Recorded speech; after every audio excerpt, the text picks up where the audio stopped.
Thank you. So we're really excited for this third plenary. It's our Student Voices plenary panel. And I would like to bring up Robin Wright, who's the Deputy Division Director of the Division of Undergraduate Education at the National Science Foundation, to give remarks, and she's also the moderator for this panel. Thank you.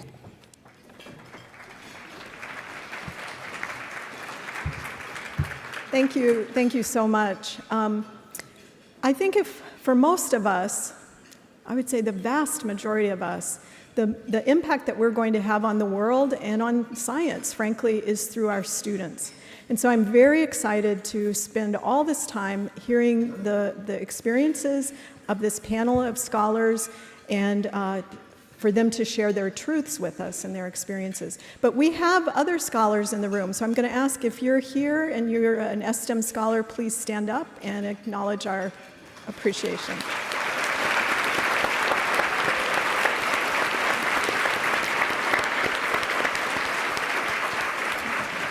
And thank you so much. And at the end of this panel discussion, what we'd like for you to do is to come forward and we'll take a picture with everybody all together. So it'd be really good.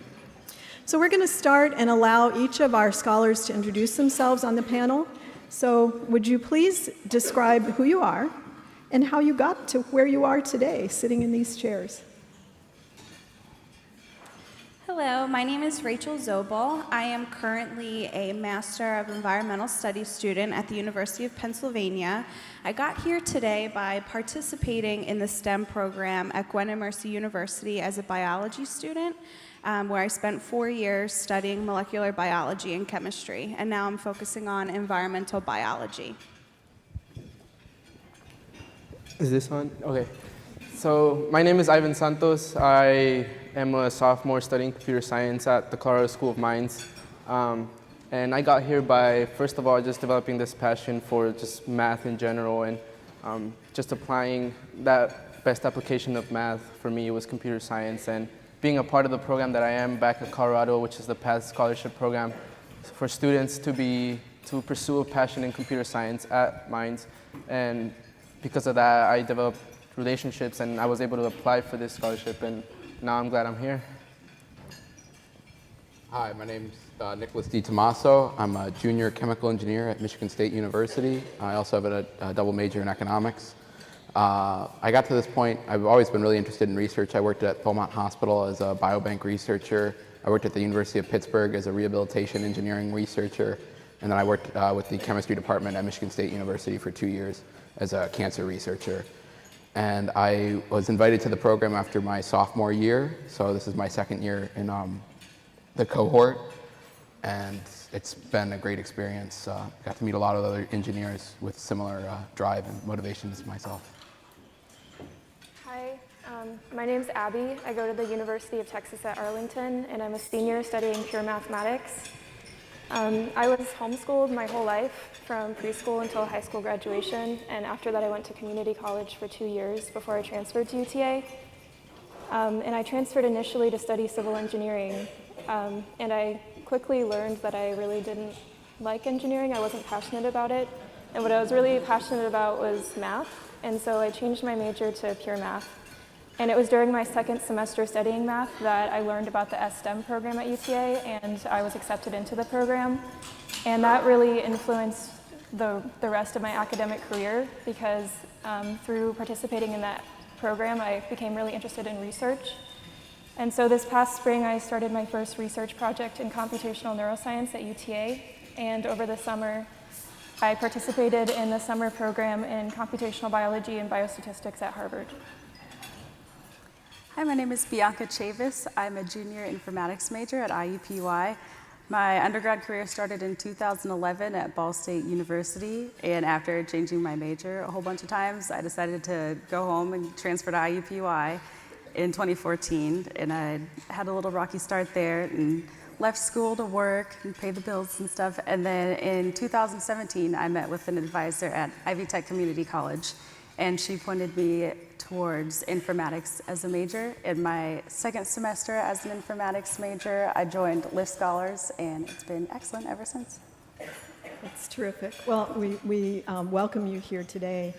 Now, my next question, some of you have started, it's clear that research has been an important component of how you got interested in STEM, but for those of you who have additional stories, why STEM? What about STEM interests you?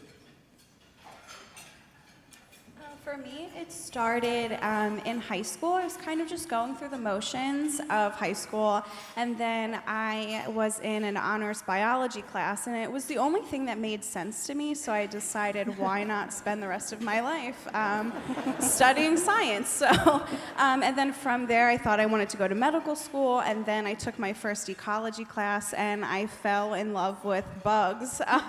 So now, just kind of through experiences, just have found new things to love about STEM in different, in all areas of the STEM subject. So for me, like I said, I developed this passion for math, and I don't know, I always loved it just because it's either black or white. There's always a definite answer behind just a mathematical formula. And I realized that my perfect application for that, and actually a fun application, is just computer science, like literally telling the computer what to do. I find it fun. I find it entertaining to just sit down, put in my headphones, just write code for a little bit. So yeah, I just developed because I found fun. I found fun in that. So that's how I developed my passion for STEM. So wait, let me get this straight. You think math is fun? I think math is interesting, but then computer science is fun. It's a good fun. application of math. Abby, what about you? So do you think math is fun? Do you enjoy that? I've always enjoyed mathematics.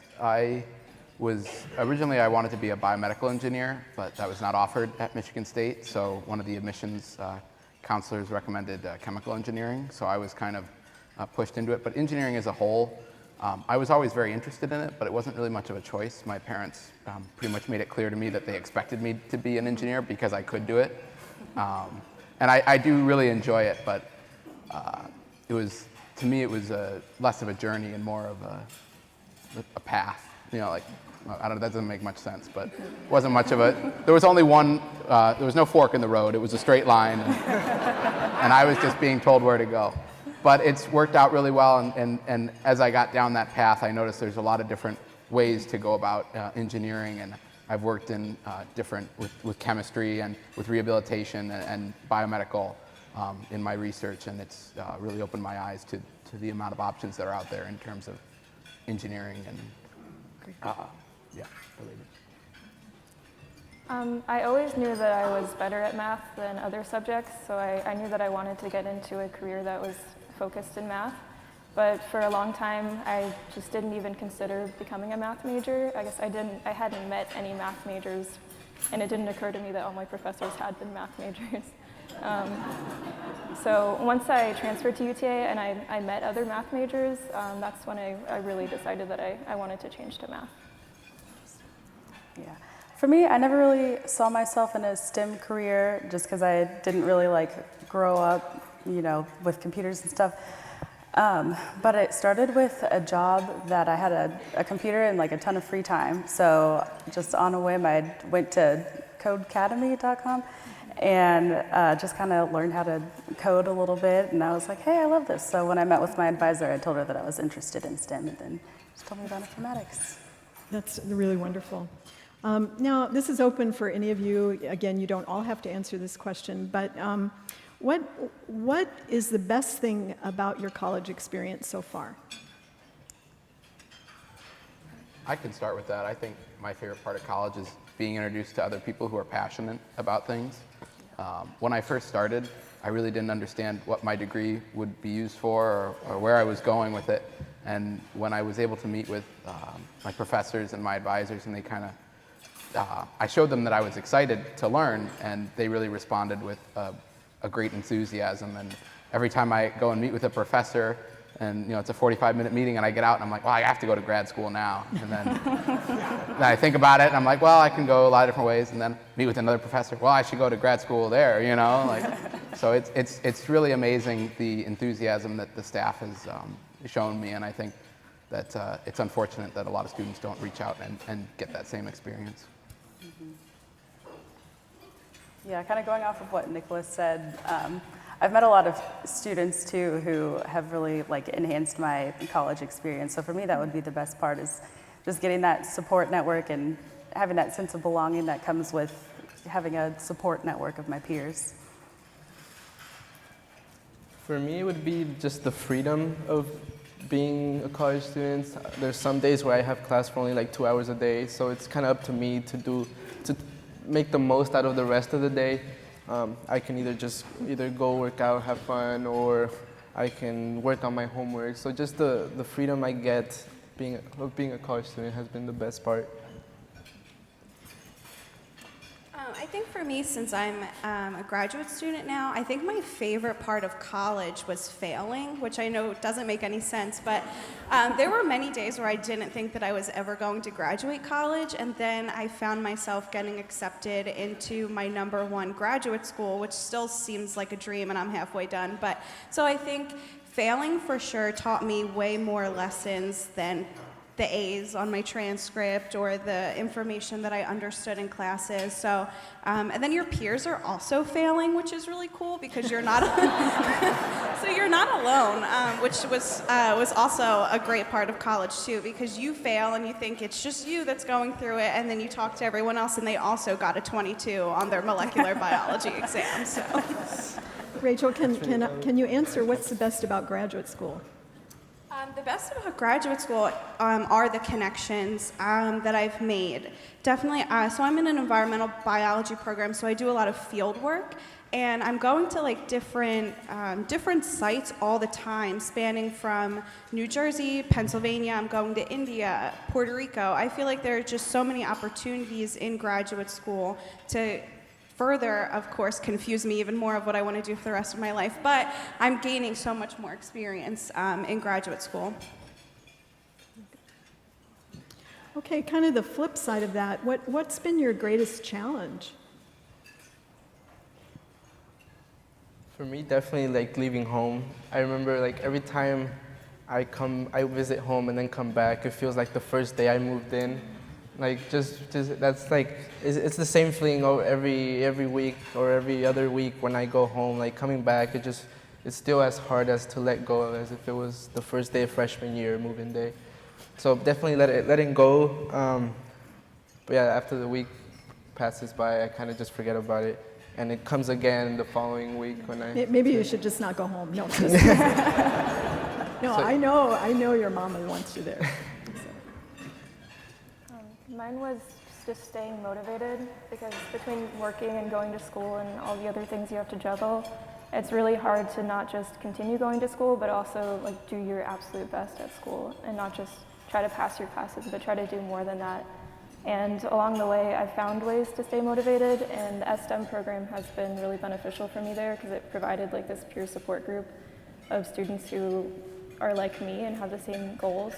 But also having a mentor has been really helpful in keeping me motivated, but it's still a constant battle to stay motivated. I think the hardest part for me has been sometimes relating with my peers. As much as I found some really great motivated students, I haven't found a lot of students who are in the same situation that I've been in. When I started college, my family had to move in with my uncle, and they are still in between houses right now, and it's been almost 2 years. And my he runs his own business, so he's very dependent on myself and my brother and my mom to help him out with the business. And now my brother's been sent up to school. He's a freshman this year, and it's kind of like I'm responsible for him now. My parents are off doing other things, and I'm the one who has to do everything for him. And it's a lot to deal with, and I don't think a lot of other students understand that. And it can be hard to, because they have a lot of free time that I don't necessarily have. And I want to spend time with my peers, but I can't.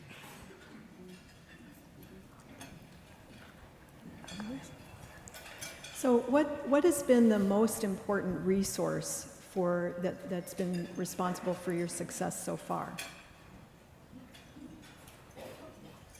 I would say my professors. I'm very, very close with all of my professors. Yeah. Yeah, I don't know if it's my personality or theirs, but we just get along very well, and I know that I could call them for anything, personal reasons, academics, career, anything. They would answer the phone and not even hesitate twice about trying to find the best solution for the problem that I'm experiencing. So definitely 100% my professors. I would say my best resource has been my STEM program, the Lift Scholars, just because I transferred over from community college to a 4-year school, and I mean that's like hard enough as it is, but having the resources that I have with my Lift Scholar friends, if there was like any issues that arose, they would get instantly solved, and you know we have peer mentors who are always happy to help each other, and they just like always have my back, so they're a great resource.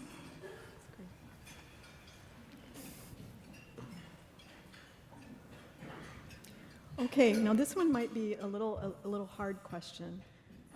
What do you wish your professors knew about you?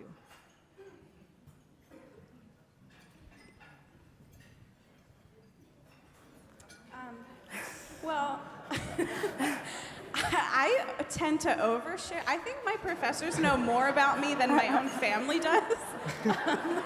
So I don't think that there's a lot of things that I wish they didn't know about me. But yeah, no, I don't think that there's anything that anything more that they could know. Because I'm, like I said, I'm very close with them. So. Yeah, I would say I've had very positive experiences with my professors. They're not very quick to judgment or things like that. They're very, I think the most you can ask is to be open-minded and understanding to different situations that might come up. And thankfully, I've had really good experiences with that. But I would say a continuation of that would be very much appreciated. I would agree that my professors have been really great, and a continuation of what they've done for me would be all that I ask, because when I first started college, like, it was pretty scary, especially after being homeschooled. Like, even a community college was really overwhelming.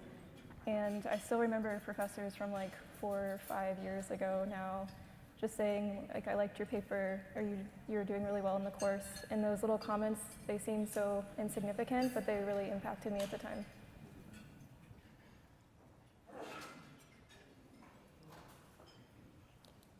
Okay, thank you. Well, can you think of a moment in your experience so far where your STEM experience and the STEM program that you're in made a big difference for you? For me, definitely. So the program that I'm in, I like to reiterate, it's called the PATH Scholarship Program at School of Mines. And every year they organize like a retreat, like a 2-day retreat for students, for all incoming students and current PATH scholars to just kind of go into like the mountains of Colorado, just isolate themselves from school, don't even think about school. We have like fun activities, we definitely have good food.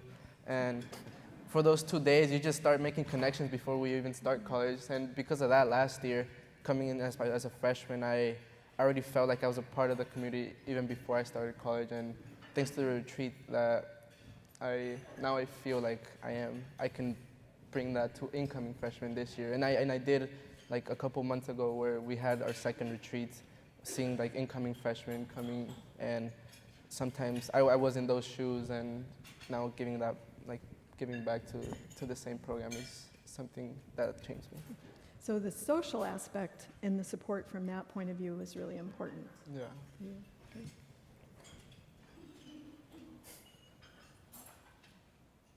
I would say one big benefit of the program has been connecting me with other motivated students. And I work for the College of Engineering, so I actually work closely with some of the people who are in the younger cohort, the year after mine. And it was really exciting that when they started and they were asking me a lot of questions, and I was able to tell them about the program and the value they can get out of it and everything like that. And it's really rewarding to kind of share in that excitement with motivated students. My program, I was a freshman when I first got into the program. It was new, my freshman year. And Within the first week or two of being in college, I tried to drop out, and no one would sign my withdrawal forms. So I was just a little annoyed, and then we started having, our program was called eSTEM, the E standing for ethics, because we thought that it was important to understand ethical issues that do come up in STEM disciplines. So we met every week, and there was kind of a life coach woman. She was a part of the program as well. And probably on my 5th time of trying to drop out of college, my professor was like, why don't you talk to, her name was Tara. So Tara and I had like a very long conversation, and had anyone signed those withdrawal forms, the thought of where I would be today is mortifying. I have no idea where I would be today. I wouldn't be here. So I'm very grateful. That's probably one of my best and worst memories of the program. In my program, we have learning communities where LIFT scholars are basically placed in like the same classes as other LIFT scholars, if possible. And that's really impacted me because if I am having issues in the class, then I always know somebody that I can talk to, and that's really helped me do my really best in school. It really impacted me, the peer support group that I've had through my STEM program. Because our program is called Surge, and when I joined Surge, I met all these other Surge scholars who were in my classes. I just hadn't really met them before, and so I got this support group, and we could study together, and it's really helped me to stay motivated in school. Well, I'm not sure if you know this, but a big part of the STEM awards are targeted for direct student support, that is money directly to the scholars. How important has that been in your success? Because it's also helping to pay for the life coaches and the experiences in the mines and all of those other kinds of things as well. It does help do that as well. I think it's pretty much been like vital to my success because before I joined LIFT, I was at one point working 3 jobs. And the support that I got from the STEM scholarship actually allowed me to only work 1 job because the money went to some academic costs. So I've been able to spend more time on my academics, and I've been doing better just because of the award that I've received from the STEM scholarship. When I first received the scholarship, I was also working too much, and I was taking classes that were harder than classes I'd ever taken before. So I needed that extra time to study, but I just didn't have it. And my grades weren't quite where they usually were. And so when I got the scholarship, I was able to reduce my hours and put more time towards studying and bring my grades back up. Yeah, the scholarship itself has been life-changing in terms of how I can organize myself. I haven't managed to leave any of my jobs, but now I can spend more time with my family and support my family a little bit more than I would have been able to if I was also paying off tuition. Yeah, I share the same opinion that it was literally life-changing because money was the only thing standing between me and going to the college I wanted it to. And even though I was accepted, the financial award wasn't that great. And after getting the scholarship and even like considering my situation, I was able to go to the college I wanted to. I was able to study what I wanted. I was able to get the grades I wanted the first year, get involved as I could, and then just going every time to class, knowing that people are investing on you. It's really a motivating factor. And so it was literally like life-changing because where I go now kind of leads me to my next step. I would just agree on that. I wouldn't have gone to Gwen and Mercy University for my bachelor's degree had I not received the scholarship. And that school has changed, it definitely changed my life and helped me get into the career that I'm in now and heading towards in the future. So I wouldn't have gone to the school had I not received that scholarship. Okay, now, just like anything, the STEM program could be improved, and we're always talking about different ideas about how it could be improved, et cetera. From where you're sitting now, we have a room full of hundreds of educators and researchers and funders and other folks who care about student success in STEM. So from where you're sitting, is there any advice you'd give about how the program might be improved to be even more effective for more students?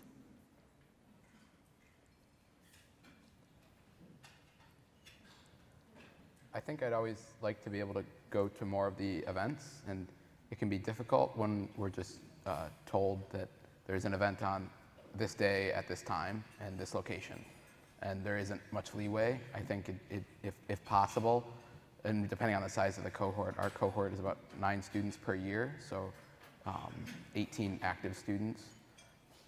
And if there was like kind of like an input, like I could say like I'm available Tuesdays and Thursdays and Fridays, you know, and so that the events could be built around when most of the cohort is available versus at a specified date and time. Thanks. Good idea. I would say take the non-traditional students into account a little bit more. Not every student is, 18 to 22. There are students who are taking care of kids. There are students who are taking care of their parents. And, I've met a couple of people who have not been able to take certain classes because they work during that time. So maybe making it easier for them to navigate college should be something that should be taken into account.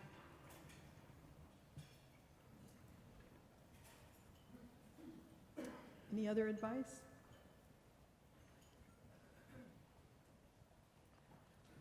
Well, mine's not a advice, it's a compliment. I think the food is really, really good. And I think keeping that up is definitely a plus. Now, I'm going to apologize. Now I'm going to go off script a bit. How many of you take advantage of online courses to help manage your course load? I'll take one. And do you find that they are as good as in-person courses? Tell us some more about your experience. They're definitely more convenient, but for me personally, I don't feel like I learn as much in an online course. I actually just finished an online course, and my friend and I were talking about we have no idea what we learned. We learned like about our specific stuff that we had to do our projects on, but it was definitely convenient for the time, but for learning and really grasping the information that would last longer than the duration of the class, it's hard for myself to learn all of that online. You're shaking your head, Bianca. Yeah, I agree. I just do better like in face-to-face classes. I feel like I retain the information more when someone is like giving me the information rather than when I'm just, reading it on a screen a little bit. But I mean, they're convenient, that's for sure. Mm-hmm. Nicholas, is that your experience as well? Yeah, I've taken a variety of online classes, a lot of economics and a few engineering, but I haven't taken the same class in person, so I guess I can't compare and say like the material would have been easier to learn in person or, but the assignments were definitely gauged in a way that they were pretty easy to do, so I didn't feel like I was being challenged to learn anything new, especially given that it could be completed on my own time and all that. It didn't feel like there was a lot to learn there, and they gave you a really long time to do very little. It was really interesting. Now, I'd like to invite everybody in the audience to participate and develop your own answer to the next question. And what I want you to do, but we're going to start with debriefing our scholars first, so you guys will have first answers to give. But I want each of us here to envision our best future STEM education possible. No monetary concerns, no time concerns, no concerns whatsoever. Just what your best vision of what STEM education of the future should look like. So I'm going to give you 30 seconds or so to think about that. Picture it in your mind. Close your eyes. Imagine.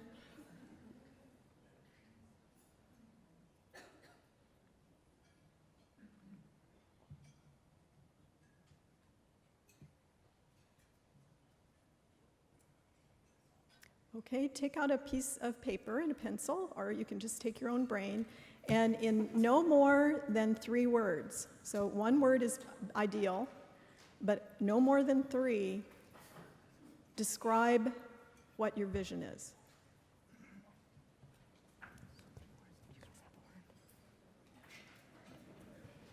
Let me know when you guys are ready.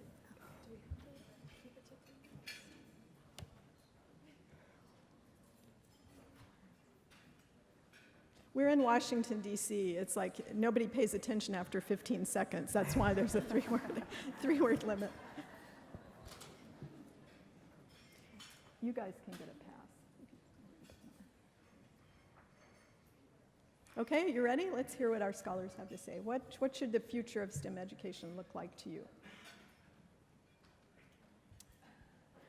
I would say, for my 3 words, well, hands-on learning, meaning since money would not be a problem, just whatever discipline or focus you are studying, just go to that best place in the world and study it from the root cause, like the root of the start of that discipline, and then just learn it. I think learning the history of the sciences is really important to understand the present. So I love that. Hands-on learning is great. How many of you had hands-on learning? See, look at that. That's pretty cool, right? You had hands-on learning too? That's great. Nicholas, what about you? I was thinking more like learning through demonstration. I guess that's pretty similar, but I've been in a lot of courses where it's a lot of words, and you can synthesize knowledge from that, but I had a few specialized courses where we got to see something done in person, and a reaction or an experiment or an explosion, and the really good courses. And it made a lot more sense than just seeing little chemical structures up on the board to know that that's really what happens when things come together and happen. Thanks. Abigail, you ready? I was hesitant to change my major to math, and a lot of that was because I didn't know like what career I could get. And I feel like with a lot of STEM degrees, it can be really ambiguous like, what your career is going to look like, because there's so many forks in the road and there's so many options. So, and I'm sure that stops a lot of people from majoring in certain STEM majors. So I guess I'd want that to be more well known, what the different areas of research are, or what careers you could have with something like a math major. Yeah, mine's basically the same as everyone else's. I just use the word immersive. One of the courses that I feel like I learned the most in was a networking class where we were actually allowed to like go into the networking closet and plug everything in and go back to the computers and test it out. And yeah, I think courses like that are really helpful to, I guess, just really solidify the things in your mind, because I haven't forgotten how to do it yet, and that was last year. Wow, that's terrific. That was a whole year ago. Wow. You still remember. Okay, we're going to take a moment, and I'm looking, I don't have it's not 2 o'clock yet. So now you have different rules than the scholars, okay? So 1 to 3 words, if you want to shout out what your vision of the future, what STEM education of the future should look like. Equitable. Accessible. Inclusive, accessible. Free. Outdoors. You must. Relevant. Practical. Contextualize. What kind of problems? Tackle real problems. Collaborative. Sorry, I heard something over here. Convergent. Whatever that means. Sorry. I didn't say that, did I? Diverse. Fun. Community. Distributive. Personalized. Interdisciplinary. Empowering. Creativity. Excellent. It's really fun. Well-funded.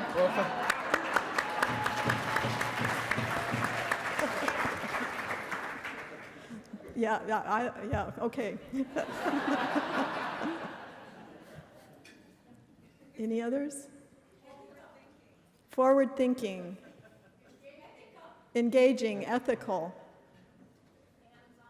Hands-on. Patient. Agency. Multi-generational. What was this one? Student-centered inquiry-based. Student-centered inquiry-based. Progressive.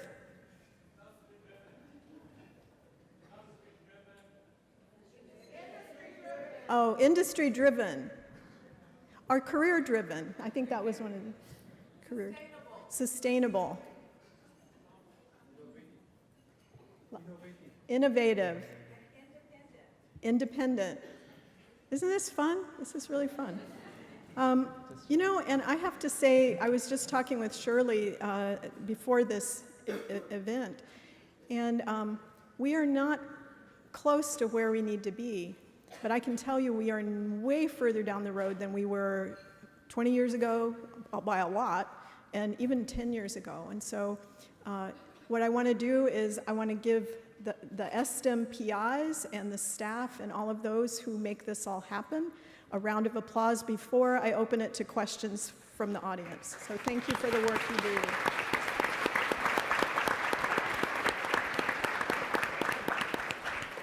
So now anyone from the audience can go to one of the microphones and ask questions of our panel.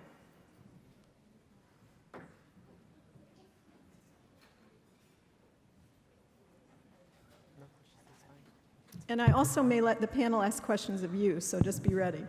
So before we start the Q&A session, I just want to announce if there are any STEM Scholar Student Travel awardees here, if you would stay because we're going to take a photo afterwards, so please don't leave. Good afternoon. I'm really excited to hear of the success and the satisfaction that the panel has had. My institution is trying to recruit for an STEM program. We've had 8 years of them, and over time, we're not recruiting as many students as we'd like to. And so, as great as these programs are, how do we get more students to apply to them, and how do we access them, get in front of them? What are your suggestions? Thank you.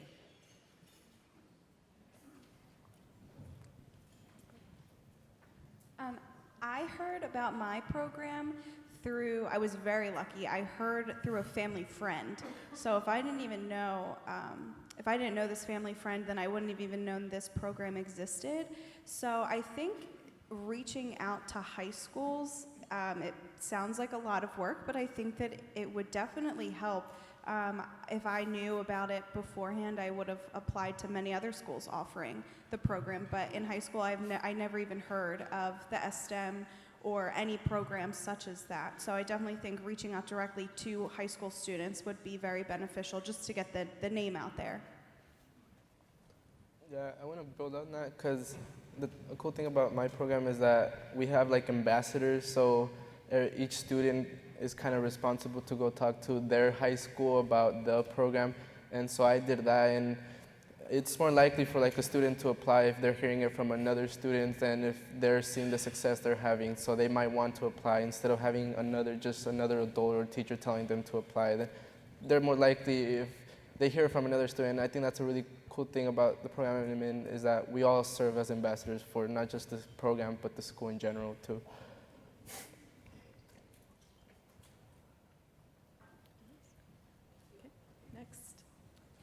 What drives you nuts about professors?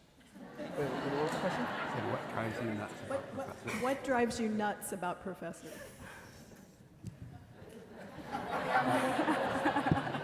So, if I had to have one thing that I didn't really like, I don't like when I feel like I'm competing against my classmates. So courses that grade on a scale where if you're in the top X%, you get the 4.0 and then so on. It really encourages people not to work together at all. I was lucky I knew one person in the class to begin with because I don't think any study groups really got formed in that class because it was very competitive. And eventually it's not motivating for students who feel like they're falling behind because it didn't give them really an incentive to climb back up because they felt like they were performing the way they were because they were worse students, which isn't necessarily true. And one other thing, the same course, they let everyone pass, and as fun as that is for the students, there was a second course attached to it that not everyone passed because there were students in that course who didn't know anything from the first course. Wait, what was the question? What drives you nuts about professors? What drives you nuts about professors? Oh, professors. I thought you said professionals. late grading, I guess. I don't know. When Grades? when they like, they're super stringent about getting your homework in on time, and then they take their time to grade it. I understand you have a lot to grade. That never happens. No. It's okay, I understand. Another question? Yes. What was the best advice given to you by a peer mentor?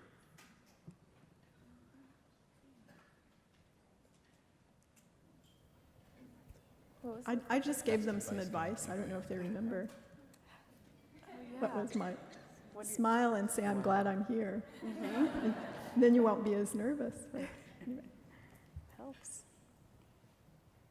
I think, oh, sorry. Oh, sorry. The best thing that my mentor did for me was he nominated me to go to the Field of Dreams conference and told me to network and talk to people and don't be scared to ask questions and that they don't expect you to know everything. So that really took my fear away with talking to people and networking at conferences, and that's been the most beneficial thing for me. So telling me to network and how to network was the most beneficial.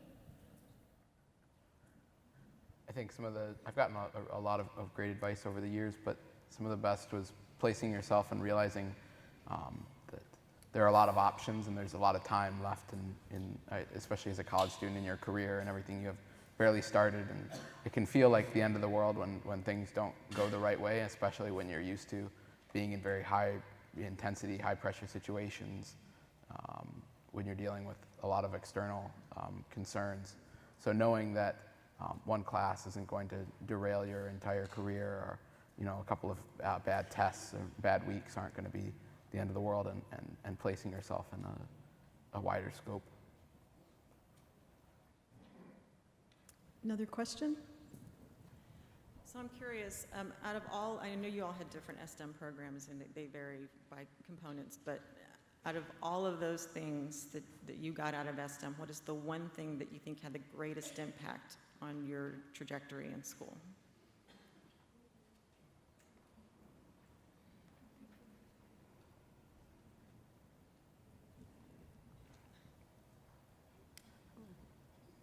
I would say the best thing I had was having a mentor who was in my discipline and who understood the path that I was going to be taking, the classes that I was going to be taking. Because in the past, I'd met with other professors and they'd given me good advice, but they didn't necessarily know where I was going, and I certainly didn't. So it was great to know that somebody knew what was coming for me, and they could help me along the way. They were confident at every step. I would say the support network. I've transferred schools before, but this time I actually had a group of people in my corner, and I can absolutely tell the difference in my school performance, just having that group of people that I can always ask questions to if I need help with something. For me, it's the program puts you in a position where you have two roles. So last year I was a mentee, but this year I act as a mentor for incoming students. But at the same time, I'm still a mentee because I still have other students to look up to. So I both receive advice and give advice, and I think that's one thing that my program does really well. I would say constant learning and exposure. Our disciplines, we met once a week all together, and then we would meet with our peer mentor individually. And our once a week meetings had math majors, computer science, biology, chemistry, all of those. So we were always learning about each other's disciplines through each other, as well as supporting each other. Even though we might have not been going through the same exact thing, that support was still there. So that was really awesome. I agree with Nicholas that the biggest support for me was my mentor, and I met my mentor through the STEM program because we have professors at every meeting, and it's a great way to network with professors and maybe meet a mentor there. That's terrific. Well, one of the things I started with is that for most of us, our most important impact is going to be through the people that we touch, through our students. And I think one of the things that is wonderful about students is you make us optimistic. about the future in a time when it's really easy to not be optimistic at all. And so the future is in good hands, partly because of your work and partly because of the amazing students that you support, both financially through the scholarships, but also through the mentoring, through the networking, through the social support, through not signing the request to withdraw from a college. Those kinds of intrusive things make all the difference. And so thank you all, to all of the scholars. And will all the scholars go ahead and come up? We're going to have 2 more questions. Oh, there's 2 more questions? Oh, I'm so sorry, I can't see anything. So it's actually a request for information. Is your place at university is oftentimes made possible by your families, and oftentimes our students serve as translators for their families of intention. What are 2 things you would want us as implementers to be able to say clearly to your families that would help you to be successful?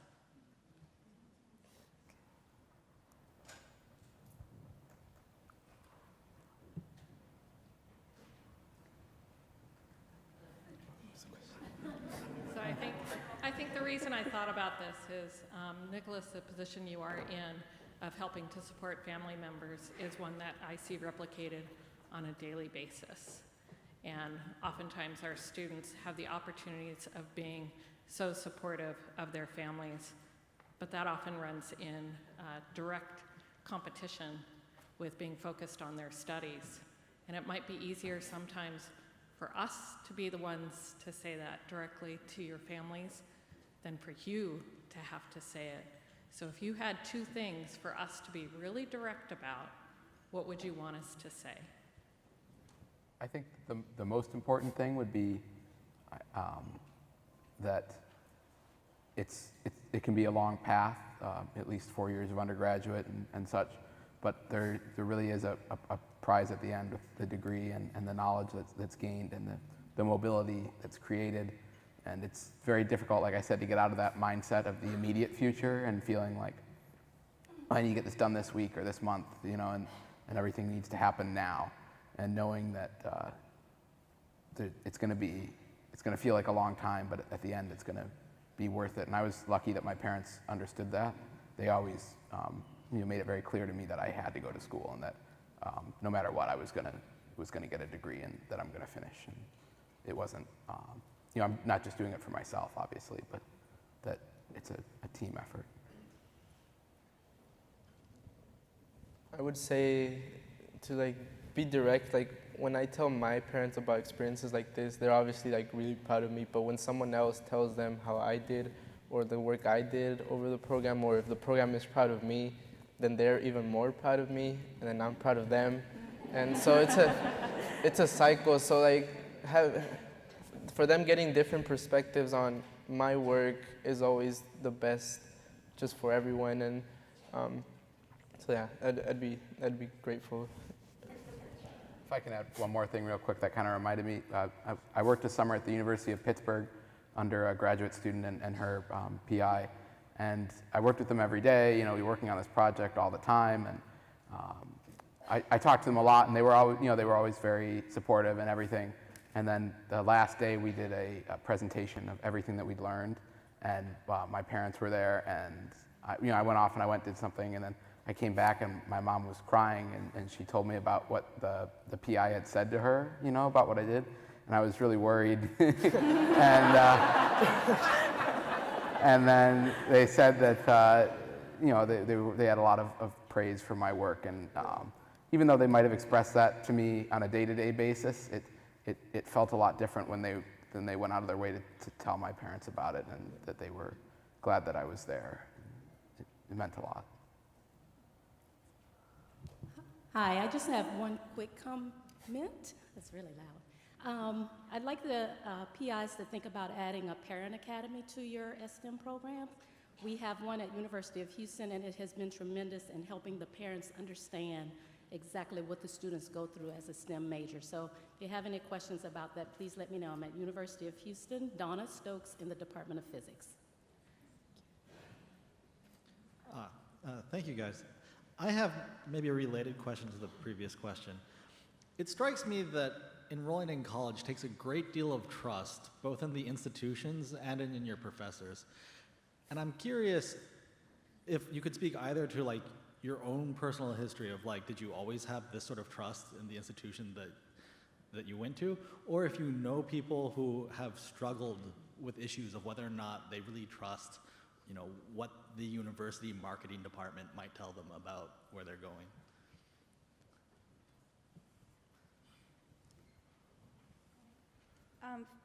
I guess I just took a gamble, honestly, for both institutions. As I mentioned, a family friend had told me about the STEM program at my undergrad university, and I was like, cool, I'm going to apply, and if I get in, I'm going to go. And then I got in, never even visited the campus, and then just showed up on my first day, and luckily it worked out. And then for my graduate school, I did do a bit more research on my graduate school because it is a master's, so that's kind of important. And so I did do a lot of research. I looked on online, and I tried to find a lot of alumni stories. So I read a lot about different paths that those individuals had taken once they graduated from the University of Pennsylvania. So that's what did it for me. I wanted to hear success stories, so I knew that putting all of my time, energy, and money into this school was going to be beneficial for me. I think you mentioned at the beginning of the question it was more about the individuals rather than the university itself, and that's definitely been very true of me. I don't know if any of you have heard Michigan State's been in the news a lot recently for bad reasons, but I've never had a bad experience there. I've been very lucky to have gotten connected with great students and professors and really reinforced in finding the small community. We always tell, I do tours for incoming freshmen, we always tell them that they can make it whatever they want it to be with 55,000 undergraduates and, you know, a couple hundred professors, maybe even 1,000. That there's a limitless opportunity out there to make it their own.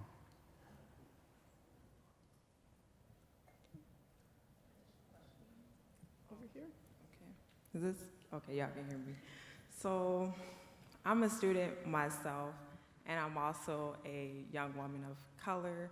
And I know that in a lot of my classes, sometimes I'm the only black person in there. Over half of the class is male, and then even less than that, there's only a few girls in my class. So I guess my question would be, have you seen the engineering field become more diverse in like your classes at your own university? And what steps do you think we should take in that direction so that it may become more inclusive of other races as well as other genders?